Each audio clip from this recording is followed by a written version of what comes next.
This is Donald Parham. You're listening to Chargers Unleashed, part of the LAFB Network. Stay jiggy. Hey, this is Chris from the second, Chargers outside linebacker, and make sure you check out Chargers Unleashed.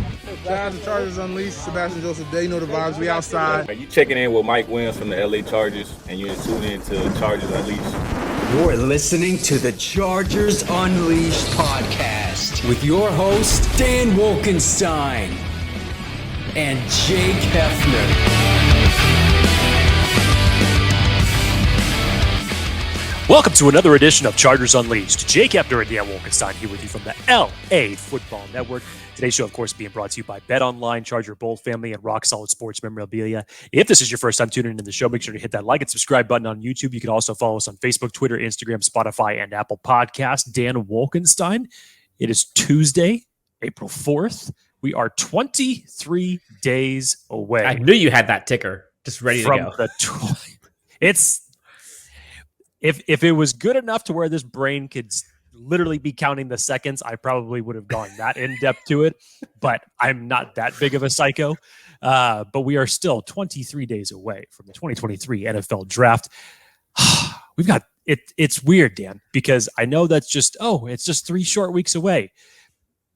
Like it happens every single year for the draft pundits, for the draft nicks like Dan and I, the draft psychos that are out there who even delve into more stuff than we do at a professional level.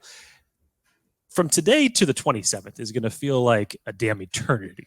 It's going to be dragged out so long that we're just waiting for Christmas to get here, and it's going to feel like it's going to take forever. But until then, Dan Wolkenstein, we're going to shift a little bit of the gears here a little bit with a different subject matter that came up to today that was actually just released from the Chargers website.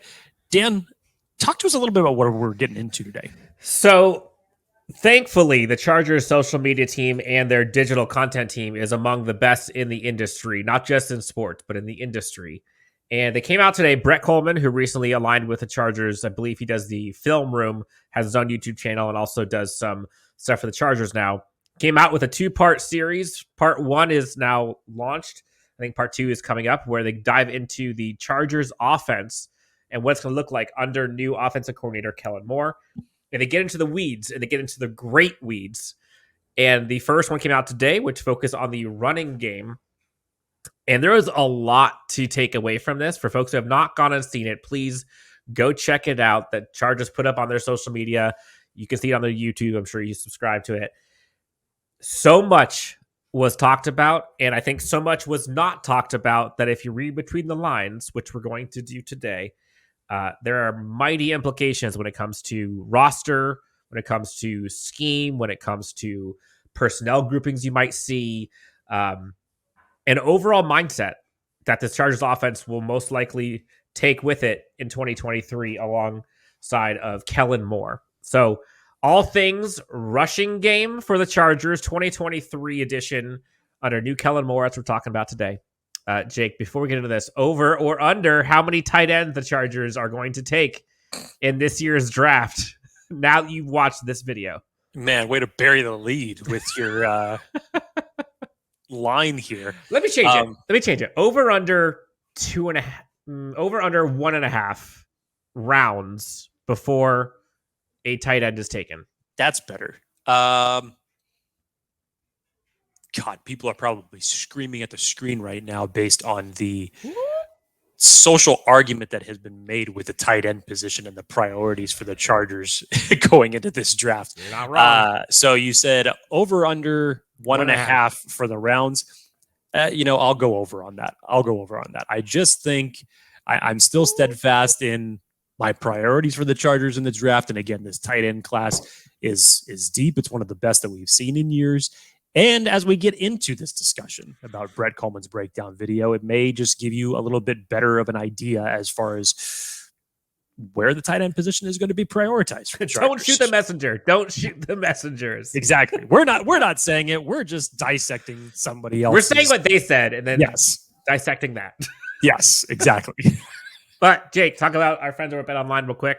Then we get into all of the goodness that we saw today. So we will remind you guys once again that BetOnline remains your number one source for all of your sports betting needs this season. As your continued source for all sports wagering information, BetOnline features live betting, free contests, and giveaways all season long. So everybody head on over to betonline.ag to join and receive your 50% welcome bonus with your first deposit. And make sure to use that promo code BELIEVE, that's BLEAV, to receive your rewards. BetOnline, where the game starts. So, Brett Kollman came out with part one, focusing on the run game for this 2023 Chargers team and what to look for and some of the things that might be glaring that Chargers fans should be ready for, whether it's roster-wise, whether it's scheme-wise, play selection, but also, I think more importantly, to top it off, to kind of start it out, Jake, mentality. Brett Kollman talked about right off the top the two things that he saw most when it comes to a Kellen Moore offense, specifically the run game, are two things: aggression and adaptability. You know, Dan, I always say that it's always the simplest things in movies or stories or anything like that. You just break it down to simplicity, and that is the hook that should get everybody's attention. Keep it simple, stupid. Yes, that's what got my attention, and that's what should get Charger fans' attention everywhere. Aggressiveness and adaptability, two things that unfortunately, under an old offensive coordinating regime, that they lacked severely. And especially when we talk about adaptability, Dan, I don't know how many times I said it through the duration of the 2022 season. You needed a button where I can hit you on repeat. So many times, whether it was in a win or a loss, it just seemed like this Chargers team failed to adapt at certain moments of the game, whether it was in the second half when they had a lead, certain crucial points in the game that they were not able to see what the opposing defense was throwing at them, and they just kept running the same exact thing, hoping for a different result. And the last time I checked, the definition of that was insanity. Mm-hmm. So what is it that the Chargers are going to do? And to Brett Kollman's credit, again, eyes up, ears open, aggression and adaptability sounds pretty damn good for a offensive coordinator standpoint of what Kellen Moore is planning on bringing. And applying that to what we've seen with the Chargers and what that means. Like, we've seen aggression from this Chargers team as a whole. You know, we talk about like the fourth and Staley's. We talk about some of the things that we've seen where that's one of the culture things that Brandon Staley wants to bring. But from like a play selection and from a coordination perspective, specifically on offense, I don't think we've seen that. And that's been some of the things that the Chargers fans have been clamoring for. We talk about like how vanilla the Chargers are, how predictable they are when it comes to the running game, passing game, playing before, after the sticks. Like, there's really not much progressions that the Chargers can go through, not much complexity, and we've seen it kind of affect them. Kellen Moore is different. And they talked about in this episode, Jake, they talked about some of the reasons why Kellen Moore, or some of the results Kellen Moore has brought. He talked about, I think it's the fourth in points per game last year as offensive coordinator for the Cowboys, fifth and third down conversions. And the one that I thought was most important, where the Chargers sucked, was red zone efficiency, specifically touchdowns, number one in the NFL in 2022. That's what he's bringing to the Los Angeles Chargers offense, and specifically the running game is where we're going to probably see the biggest difference in my eyes year to year. Because overall, say what you will about the style of offense for the passing side, the Chargers passing game was still pretty productive. It might look vanilla, it might not look great, but like, go back, look at the stats. Like, the guy had 5,000 yards passing. We had a ton of guys with receiving yards, touchdowns, you name it. The running game was not good a lot with the Chargers, and it hasn't been for quite some time. Running game under Kellen Moore is very good. So that's going to be the thing that we're going to see quite a bit of a difference in year over year. And I'm excited for it. The Chargers need to have an efficient running game. Many ways to go about getting that. I think that's where Brett Kollman kind of got into the weeds here, which was super exciting. And the level of detail that he brought was something that I was refreshed by. Oh, I thought you were going to keep going. I was just basically pretty much saying it was awesome. It really was. Just this entire breakdown as far as like, hey, look, if you ever want to just learn football 101, if this is the first football video that you were ever going to watch as far as how a run game is produced, I mean, this felt like something you would read in a playbook, just digitally explained to you. It was really that good and that well thought out and well explained by Brent Kollman on this. And in terms of just him talking about different ways that the Cowboys offense under Kellen Moore attacked opposing defenses in different formations that they were in. But more importantly, Dan, even in a situation where defenses were ready for it, how they were able to adapt later in the game and still find success in the running game, which the Chargers obviously had very few and far between as far as their successes went in the running game in 2022. It was fascinating to kind of see how Brett laid out this Chargers running game, or most likely what Chargers running game is going to look like based on what Kellen Moore's offense looked like last year. And they got into a whole bunch of different technical terms. And if you want to get into that, go for it. Get the concept. I think that's what matters. And one of the things that Chargers fans might think is, well, why are we putting this out there? We don't want other teams to know what we're doing. This is stupid. Now all of a sudden everybody has a playbook and they're going to be able to beat the Chargers offense and know what we're doing. Wrong. And as Brett Kollman laid out, it doesn't matter if the Chargers opponents know what the Chargers are doing, as long as the Chargers can execute and have the right play called to attack it. So it doesn't matter if they know the Chargers are running. If the Chargers have the right play call, they're going to be successful regardless.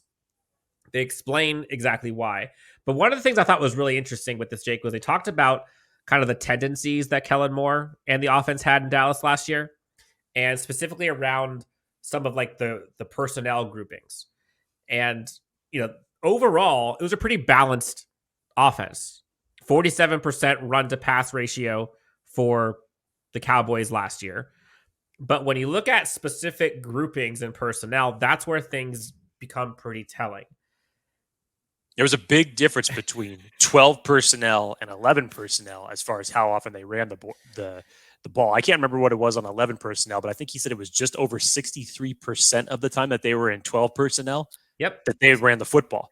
But the problem is with the Chargers, when you dissect this and what's really going to have to be the overhaul on this, is that you don't have very many good tight ends that can block on this team. So that's where the Chargers severely need to improve.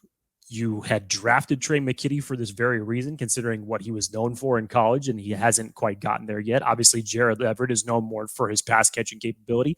And Donald Parham, who the Chargers unfortunately didn't have for the most of last year, never really got many opportunities to block because he wasn't on the field. So a lot of things need to be worked out in the running game as it relates to the tight ends in these type of formations. Yeah, so just to kind of give a quick overview. 12 personnel, 2 tight ends. 11 personnel, you have 3 receivers, 1 tight end, 1 running back. So in the 2 tight end sets, Jake, they ran, like you said, over 63.4% of the time they ran when there were 2 tight end sets. Now, 1 tight end set, they ran 32%. Like about half of the time. So generally, when there are 3 receivers on the field or more, they're passing. Generally, when there are 2 tight ends on the field, they're running at least 64%.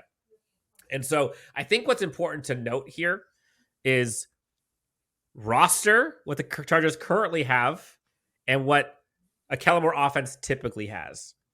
Kellen Moore offense typically has tight ends that can block. You mentioned it. They've also got pretty versatile tight ends that can do more than just blocking, or at least have some that can do both. The Chargers don't have 3 that can do that. You could argue they might have 1. Like Donald Parham, I think, is a great blocker. I don't know how much they're going to put him out of the backfield, if we're being honest, as a blocker / out in the flats, go out and do something deep down the field. Trey McKitty, the opposite. Trey McKitty is a run blocker. But doesn't have hands right now, at least that we've seen. Gerald Everett, I think, is probably the one who's most versatile, where you can say he could do a little bit of both. Granted, he's much better at the catch point than he is blocking, but still, he could do it. So there's some ramifications of, well, I know they re-signed Donald Parham. That does not mean they're not going tight end in this draft. And I would argue it probably increases the likelihood that they're going tight end, because I don't think you can count on Trey McKitty being your 3rd one, which realistically, if they're running this set this often, 10th most in the NFL, by the way, they're going to need to revamp. The tight end is probably the running game too, the running backs. We'll see on the running back side, but how they develop the tight end and the blocking schemes, I think, is going to be crucial. That's probably more important to the backs behind him, in my opinion. I go back to this, Dan, because I was thinking about a lot of things as in relation to, especially what Brett Kollman said later in the video, basically saying, if the Chargers want to run the ball, this was his quote, if the Chargers want to run the ball this year, they're going to run it. And he continued that statement by saying, you just need the right coaching mind to be able to implement and the players to execute properly. And I truly felt that getting back to a more balanced attack was originally Brandon Staley's plan last year. And you could look at a number of different things based off comments that he made in the media. Obviously, from what we had seen from Justin Herbert the previous year, it just felt like he had to play Superman or hero ball all the time just to even bring the Chargers back, and not every time did that result in a win. But then if you looked at their offseason moves that they made last year, obviously Joshua Kelly was more improved in the run game, still not to the level that we were hoping to have seen, but that was a nice jump from where he was the year prior. Chargers went out and they drafted Isaiah Spiller in the 4th round. Unfortunately, he barely even saw the field. And of course, the offensive line had a lot to do with the fact that the Chargers were not able to execute their running game that well. You lose Rashawn Slater. That's huge piece number 1. Corey Linsley, Trey Pipkins are in and out of the lineups with injuries. Matt Filer is a little bit inconsistent when he's playing next to Jamari Sawyer as opposed to Rashawn Slater. This year, when you look at the offensive line, it's just, okay, there is finally some real continuity that you have for Justin Herbert up front. And you talk about a left side that is now going to have Rashawn Slater and Zion Johnson blocking for you. I mean, again, I still would have been just fine if you were to tell me that it was going to be Rashawn Slater and Jamari Sawyer. Same. I agree. And maybe for just the aspect of familiarity for them as the only reason that I have an issue with it. But I get it from a coaching standpoint, because you go back to the Georgia days of Jamari Sawyer, and he played right guard outside of playing left tackle majority of the time. So maybe he's just familiar at that position a little bit more. And truly, I think that maybe even gives a little bit more balance to Trey Pipkins on the right side as well. So now you have these 5 pieces in front of you. And now if you can go out and execute properly with more blocking tight ends as far as being that extra dose to really get this run game going, this is an interesting concept to think about as we head into not just the draft, but beyond, and how the Chargers are going to execute this as we get closer to the regular season. Because, Dan, we've talked about 2 tight end sets for the last 2 years, going back to when Jared Cook was on this team. And we never saw it in the way that we thought we were going to see. Especially in the red zone. Especially in the red zone. And there's one tight end that is no longer on this team that I feel like if he still was here, that he would just absolutely thrive in this position. And that was Steven Anderson. Steven Anderson was your tight end, your halfback, your fullback, and to the credit of the offense during that point in time, they used him so creatively that I think that if he was still here, you could automatically assume that he would have had an expanded role in Kellen Moore's offense. Mm-hmm. So as much as people want to negate to say, you know, the Chargers shouldn't be taking a tight end in round 1, and I don't necessarily disagree with that, but when you have players like Gerald Everett and Donald Parham, and then when you connect the dots to what Kellen Moore wants to do, there is a little bit of a gap there as far as what needs to be filled. Yeah, and Brett Kollman went on to talk about kind of the out of 11 personnel, so out of the 2 tight end sets, they would be running it outside zone 38% of the time. So what that means is, from a gap scheme perspective, the running back and the offensive lineman all kind of push out to the outside, and then you'll have the running back looking for gaps, starting from the outside, working his way back in. And so, in my eyes, immediately I think to processor for running backs. And do the Chargers have those style running backs on the team? Eckler's that guy. I think Eckler is very good. I think he's a very quick, great with kind of vision, that kind of stuff. I'm higher on Isaiah Spiller than I think other people are, specifically with this type of scheme. The one cut go. I'm not saying Isaiah Spiller is Ezekiel Elliott, but the style in which they run is similar. The archetype is similar. And I think that archetype thrives in this new style offense. Could they improve and go get a Bijan Robinson or go get somebody faster? Who knows? Sure, they could. I don't necessarily know if they need to. I don't. I don't think they need to yet. Unknown, maybe. But do they know they need to? No, in my opinion. So I found it fascinating him talking about the difference between the 2 tight end and the 1 tight end sets and how frequently the Chargers will most likely run versus pass. The part that I find most refreshing and rejuvenating is previously Chargers would come out and you would know that they're running, but ultimately you also knew where they were running and how they were running. Like the play call itself was so predictable. Not the case with this new running scheme, or at least that we've seen previously with Kellen Moore. That's what makes it so effective. You go back to the adaptability perspective. There are so many different ways you can run out of one formation. That is where I believe Kellen Moore's smarts has allowed him to excel so far, is the way he's able to be adaptable and aggressive simultaneously. He'll notice early on, there was an example in the video where I think they're going up against the Bengals, and the Bengals are putting up a specific front that was giving the Cowboys offensive line and running game fits. They adapted late in the game, gashed them to the point where they basically just gave up on that because it wasn't working anymore. That's exciting to me. Like, I think you think of proactive versus reactive, and are you the guy that's going to react to someone else, or are you going to be the one that's going to force someone else to react? In my eyes, the Chargers offense seemed like they were reactive all the time. Not so much anymore. It seems like they're going to have pedal to the metal aggressiveness. That's kind of been Kellen Moore's staple the entire time he's been offensive coordinator, even back to when he was a quarterback in Boise State. Like, that's him. Now, sometimes that can get you into trouble, but I think that's what this Chargers team needs. Someone who's not going to kind of go vanilla, not going to try to run out the clock and try to put other teams away. And I don't remember who was talking about this, but Jake, did you hear about this? Somewhat related, that talking about, like, you played so you can get like a manageable third down, like first and second down are there so you can have like a third and short.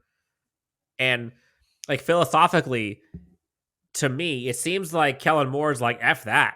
Like, the goal is score touchdowns. If I can do it in one play, if I can do it in 2 plays, sweet. Doesn't matter. I don't care. Like, the goal of third and shorts is very conservative. Like, chunk plays don't necessarily need to happen to get third and shorts. Like, that doesn't compute that way. Like, the goal is to go. Yeah, I mean, to piggyback off that, I think maybe it was in Popper's postseason report. I could have sworn it was either Popper or somebody else that wrote that the Chargers, as far as first down goes, was one of the worst as far as gaining yards in the entire league. So if you can't start off on the right foot and getting positive yards on first down, then your whole philosophy is basically getting thrown out the window as far as, oh yeah, let's make it third and manageable. Obviously, everybody knows that. You would much rather be in a 3rd and 4 situation than a 3rd and 8, but still, to what the point that you're making, Dan, like, screw that. Like, I want to convert a first down on first down. Like, I don't care. Let's just go. Yeah. So Kellen Moore kind of talked about Brett Kollman talked about Kellen Moore's philosophy of wanting to have 12 personnel, again, 2 tight end sets, bigger bodies, a wider, what did he call it? I think it's a wider surface area on the line of scrimmage, which basically gives the offensive line, the tight ends, blockers, whoever it is, and the running backs more of a space to work with and develop their play. From a bigger body perspective, think about the Chargers tight end group now and think about what they could go for. Like, you think bigger body, Darnell Washington, for example, would be money in this sort of offense that we're possibly looking at. Michael Mayer will look great in this style of offense. I think Dalton Kincaid would look great. He kind of have like that Dalton Schultz archetype, if you will. Everyone talked about Travis Kelce. We'll see. But he has that versatility mold. But man, personally, when I saw this and I was kind of thinking through, all right, what does this mean for the Chargers? I was like, man, like personally, stock on Darnell Washington being the pick of 21 went up for me. I'm not saying it's highly likely, but the chances of it went up given this new information. I know what it is that you're saying, Dan, and I'm not necessarily disagreeing with you on this, but so many Charger fans are basically just hitting the emergency break glass right now button because Dan Wolkenstein brought up again the fact that the Chargers taking a tight end at 21, which look, this philosophy and this video by Brett Kollman, as far as what he's bringing up, I think is terrific as far as giving you just kind of little hints as far as what to expect from the Chargers this season. But obviously there is a big gap in what they need to do to improve it, not just on coaching, execution, whatever, but you need the right personnel also. And in the Chargers case, currently they don't have that. Now, does that necessarily mean that the Chargers are going to 100% select a tight end in the first round of the draft? No. What Dan is saying is absolutely correct as far as if you just want to take it at a surface level as far as which tight ends would succeed in this system, saying, 3 out of the top 4 guys that are there right now in Kincaid, Mayer, and Washington, then yes, that makes complete sense. But that doesn't necessarily mean that they're going to target a tight end in the first round. There are a lot of tight ends in this draft that I feel that if you brought in with that type of blocking scheme and that they're successful in that the Chargers could target anywhere between whether it's round 1 to 4. Tucker Kraft, by the way, also fits beautifully. Well, I mean, he fits from an athletic skill set on a lot of different things, but yes. So but yes, you can sense now that the Chargers will end up prioritizing tight end. It just may not be at the top, depending on who's left on the board. So it's kind of let's just say I would put it maybe as a 60-40 as far as maybe a 70-30 that they don't target tight end in the first round. But again, we don't know how the board's going to fall. But still, the fact that you can say 30% chance that they're going to go with a specific position, like that's pretty high. And does it mean they're not going receiver? No. All this does is showcase how important the tight end position is to this upcoming Chargers running game, most likely. We're going to get into in a future episode kind of like draft strategy and when to take different positions and all that kind of stuff. But for folks out there who are going crazy about like they're hearing us talk about these tight ends and no tight end 21 and they're just want to bring their pitchforks out, the Chargers can get wide receiver arguably any of the first 4 rounds, and that one selection could probably revolutionize the wide receiver room. Like there are guys in each round who can bring something to this Chargers wide receiving core that they do not have. Speed. So I'm sure a lot of people who watched the Brett Kollman video today and then listened to the gibber that Dan and I are talking about right now, their immediate thought was, well, we got to go get Bijan Robinson at 21. Look. Do you think is it more or less likely now that you saw the video? Bijan at 21. Look, to me it's less. Honestly, to me it's less. I won't necessarily say less because again, Bijan bucks the trend for first round running backs. To add a tight end to add a running back of that caliber of Bijan Robinson, 32 teams would love to have a Bijan Robinson on their team. Of course. I don't necessarily think that it means less, but it does give you kind of an example to say, this is how you can make a running back, not necessarily Bijan Robinson, that's a running back successful in this scheme. It doesn't matter who the running back is. Really, thank you. LT did not have the Hall of Fame season that he had in 2006 without the offensive line and his tight ends blocking for him, and of course, Lorenzo Neal. So if you could get the right people creating holes for you, it really doesn't matter all that much about who the running back is. You said it. You said it, not me. Whether you that's said it. Bijan or anybody else. I'm not saying they shouldn't. I'm just saying the way that like you watch the video, no one's talking about like how incredible the running backs are, other than they talk about like the vision they need to be able to dissect. and to make a point of this so that Dan doesn't get all the pitchforks coming after him in this. Basically saying if the choices on the board were Bijan Robinson and Michael Mayer, Dan, who are you taking? God dang it! between those two, honestly, between those two, I'd probably taken Bijan Robinson. There you go. Just making sure. You redeemed yourself a little bit more off of the mock draft last week. So I just wanted to verify in a scenario that came down to it, if Bijan Robinson happened to drop to 21, look at you. What would Dan to the fire? God, dang it. So look, want to give out a quick episode, just kind of go through the recapping what this meant. It was a great video. Again, if you have not gone and seen it, go check out Brett Kollman's film room that he did on the Chargers running game. This episode, I think the next one's going to be on the passing game. Really, really good stuff. The Chargers content team is incredible. So, Jake, anything else you want to tell the great friends who are out of here? I know we went into a whole bunch of specifics and gibberish and 12 personnel and 11 personnel. And, we talked about bare fronts and all kinds of crap that was on this. Anything else before we're out of here? Can it just be April 27th? That's all I need right now.